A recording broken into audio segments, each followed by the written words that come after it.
Welcome back, everybody, to Ladybug Lane Soaps, and this is Margie.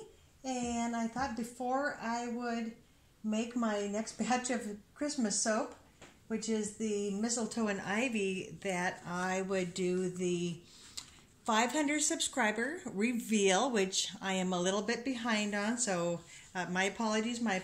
It's been just very, very busy around our household lately. We're going to be getting some new windows here in about a month, and just a lot of stuff going on. So anyway, before I reveal who the winner is, I wanted to show you what the winner is going to receive. And so this is, whoops, oh, I just bonked that, didn't I? I'm sorry. So this is one of my 2 books that I wrote, and this is titled, as you can see, The Killdeer Song. And for those who know something about birds, the killdeer bird it's kind of like a brownish, tan, whitish, striped bird, and they're often seen in fields and sometimes near the ocean. And when they make their little noise, they say killdeer, killdeer, killdeer.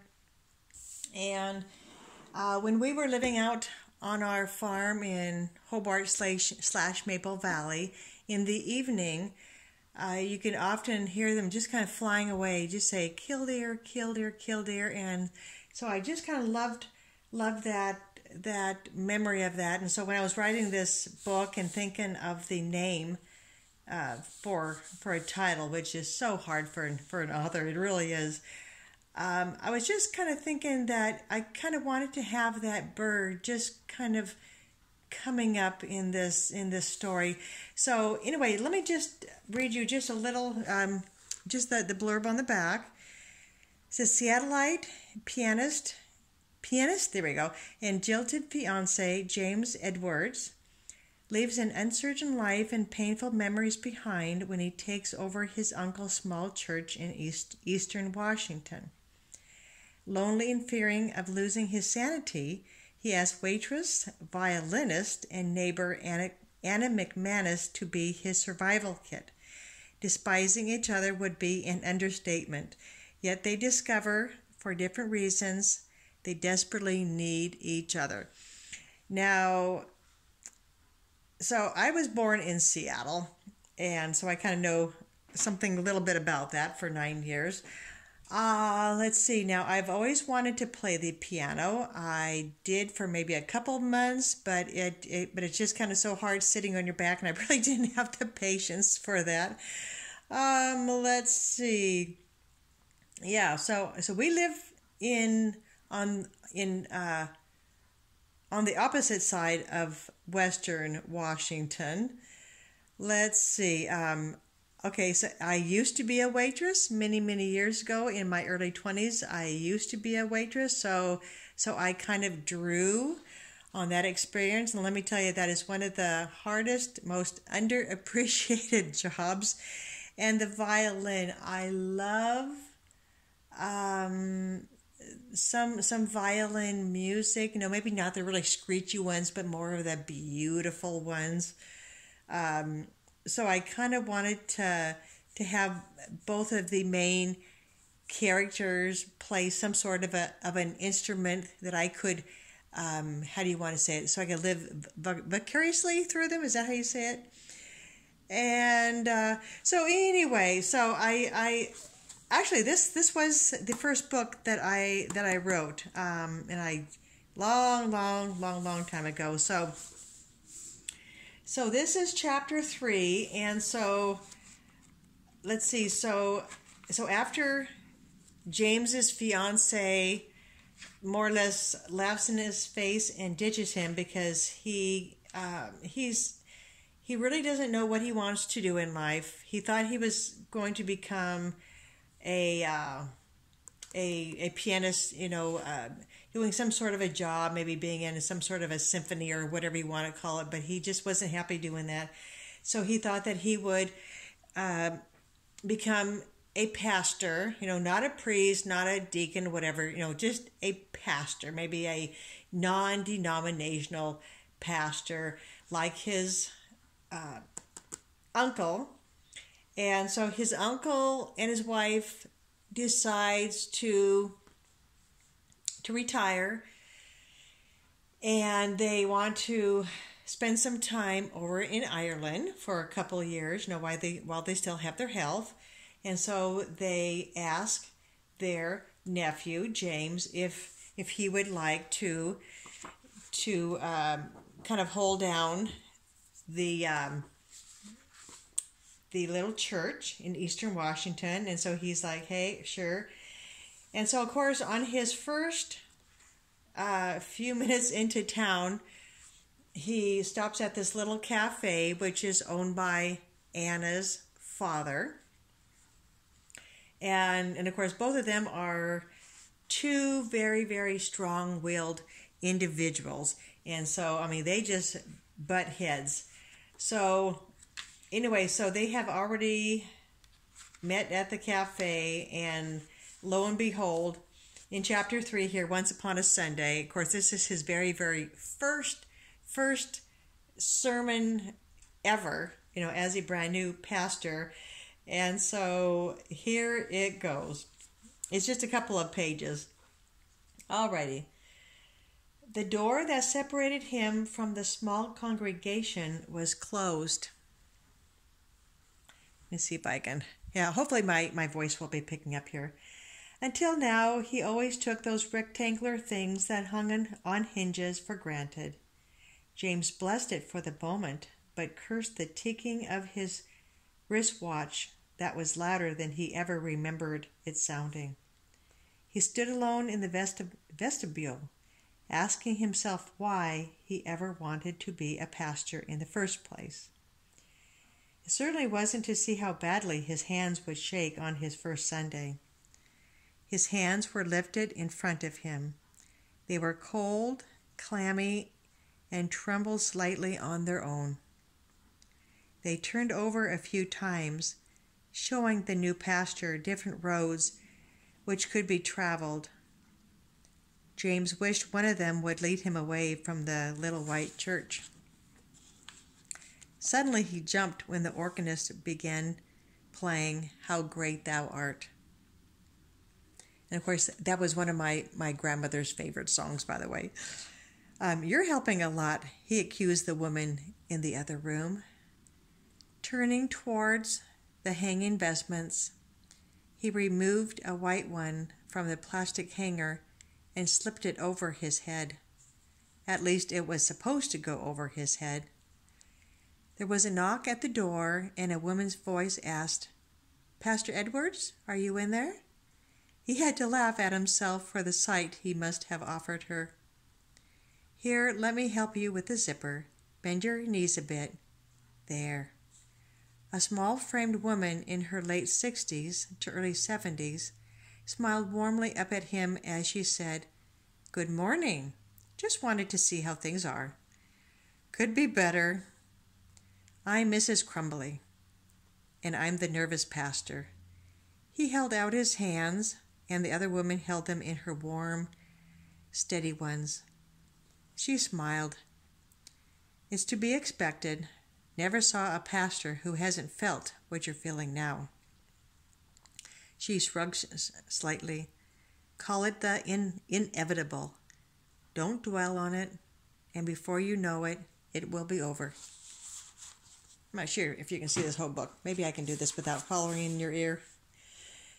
Mrs. Crumbly patted his hands and then left to join the congregation.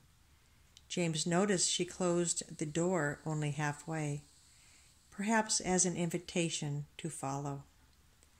The sound of the organ died away, and James placed a hand on the glass doorknob, pausing long enough to feel its cool, smooth surface. Words of advice from his uncle suddenly floated to the surface of his memory. "Fear must be looked straight in the eye. It can eat you up, or you can face it." Oh, there's the gong. One way or the other, feelings are going to be there.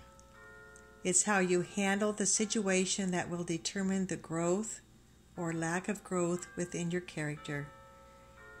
It doesn't choose you. Oh, let's see. Just remember, James, in life, you choose your character. It doesn't choose you. Straightening his back, he closed the door to his comfort zone room gently behind him and took his place at the wooden pulpit. "Good morning," he timidly greeted the strangers below him. "Good morning," they joyfully shouted back. Pastor James Edwards jumped in slight exaggeration that brought a smile to his face and on the faces of his little flock before him. Everyone had a good laugh while the ice melted, and he was glad he hadn't taken a road away from his little church. His. James smiled at the realization that it was his for a while. It was the first time in his life he had something to call his own, and it felt good. Sitting next to her husband, 6 pews back on the left side of the church, was the friendly face of Mrs. Crumbly. Her soft voice and her soft smile and reassuring warm eyes told him, "See, everything's okay." He nodded to her, and clearing his voice, he began talking about how privileged he was to begin his pastoral life in their church.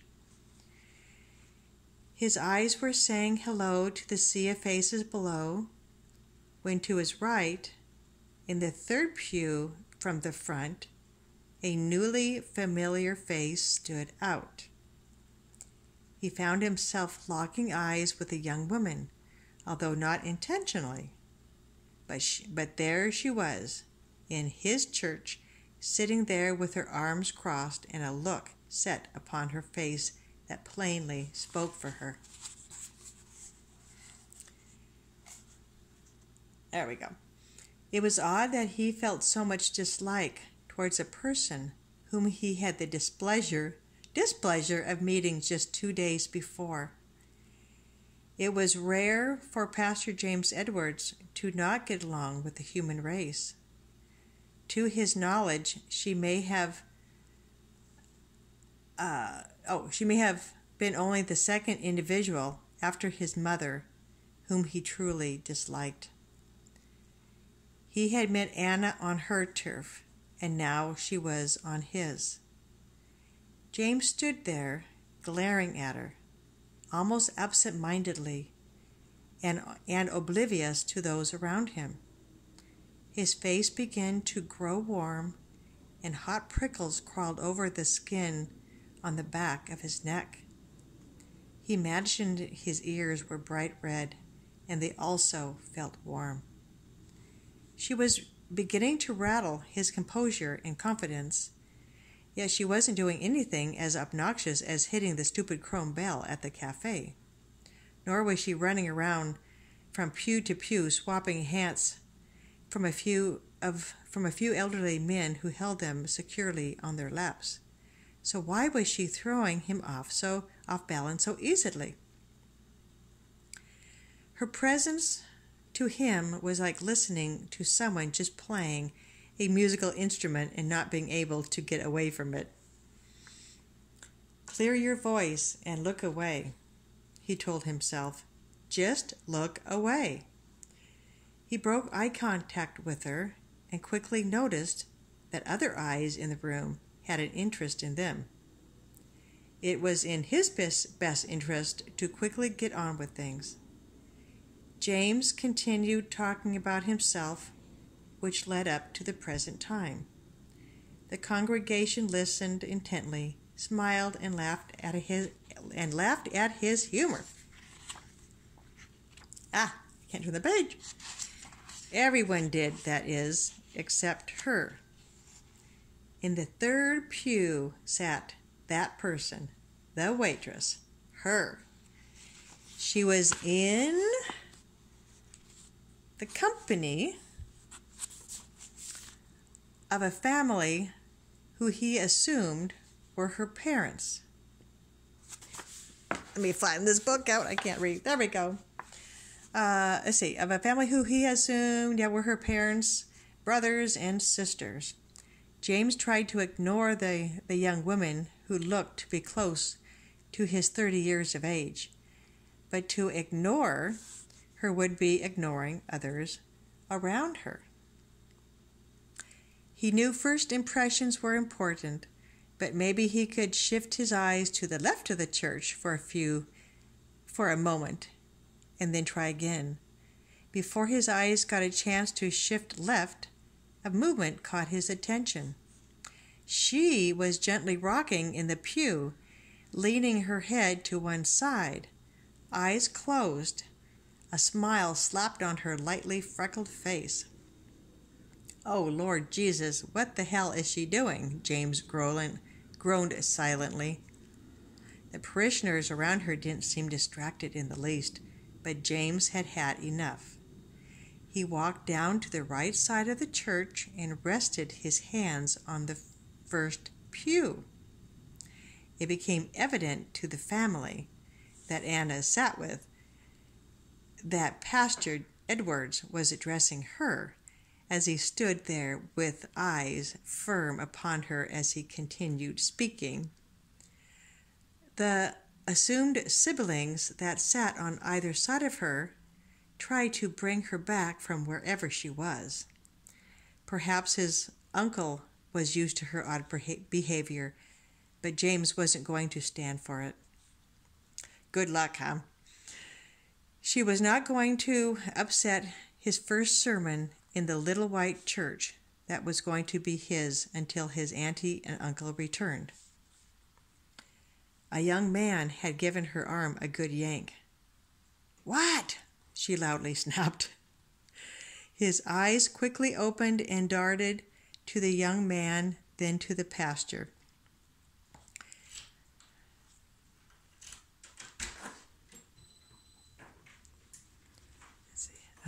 His eyes opened and darted to the young man and then to the pastor. James found himself stopping in mid-sentence, and never in his life had he witnessed such silent anger in a human being. Then, in a horribly dead silent room, a lone fly made a pinging noise against the stained glass window. Its high-pitched buzzing filled the voiceless room while the dumb insect buried itself in a corner. I always have a hard time with that word. And then she rose, ever so slowly, with purpose, placing her hands on the back of the pew before her. She was not tall, but every inch of her stretched above the crowd as if someone were pulling her hair from above. Without permission, a shiver ran up his back, and James wondered if he should be afraid. He held his ground. He heard his voice say something about a song and number 114 and having everyone stand. Turning toward the altar, James went up the 2 steps, and the only sound in the little church was that of the fly trying to escape the colored glass. James took his place at the wooden pulpit, and opening the songbook, he began to drown out the fly. Hesitantly, other voices joined his. I'll be done in about 5 or 6 or 7 minutes, okay? Okay. But the door at the back of his little church slammed shut, echoing loudly. The startled people half ceased in their singing. Their faces followed the echo that began at the door and ended at the pulpit. James did not allow his eyes to leave the songbook. They remained safely on the printed pages. Although he could not directly see them, he felt many eyes casting up judgment upon him probably even from Mrs. Crumbly. It was then that he noticed the fly. It had landed on his songbook. It sat there with ugly eyes, and James was sure it was staring at him. The two halves of the songbook slammed together, and somewhere between the pages laid the dead fly. And that, my dear friends, is the Killdeer Song. Alrighty, so as promised. Okay, so along with the book that I'll be sending are 4 bars of soap, and I might have a couple more in there. So here is the mandarin and pineapple, and I know that the lighting is really, really bad, so you'll have to forgive it. But yeah, so all of these, you know, are have been videotaped and are on YouTube, so check them out. So this just smells so awesome. This is the Chantilly lace, and it was that drop swirl. What is it? Drop swirl. Drop swirl. And so that was really fun to do. And so that was the lavender or lavender and sage. It smells really good. And this was the blackberry fizz that had a little bit of the gold mica line in there. And so that was for a wedding shower for a friend of mine. And here is the lavender, what was it? The lavender and sage or something. Yeah, lavender, sage, and linseed with the polka dots. So I thought that was a lot of fun. So anyway, so the lucky subscriber is, oh, and just really, really fast. So now, you know, so I try to make this as fair as can be, and I have mentioned in a couple of the videos about that, you know, I do respect everybody's privacy as far as the subscription. But I noticed a long time ago myself that my YouTube setting was on private, which YouTube just does that by default. Now, so when a subscriber does have it on private, whether they realize it or not, you know, or if they have that on there on private on purpose, you may very well have subscribed to my Ladybug Lane channel, but I cannot see you. I cannot see your name. They did leave a whole bunch of comments, which was on the bamboo mint video, because I just kind of randomly choose a video. There was 2 gals who did leave me a nice comment, and I sure appreciate that. Thank you very much. But when I went to go to see if they were subscribed, it wasn't on the radar. So I had to skip 2 of them. So I'm really sorry about that. You know, so if you want to be, you know, eligible for future drawings, please go into your settings and change that private to public, and then I will see you. So without further ado, for this 500 subscriber giveaway, I don't know the gal's first name, but I know she'll contact me.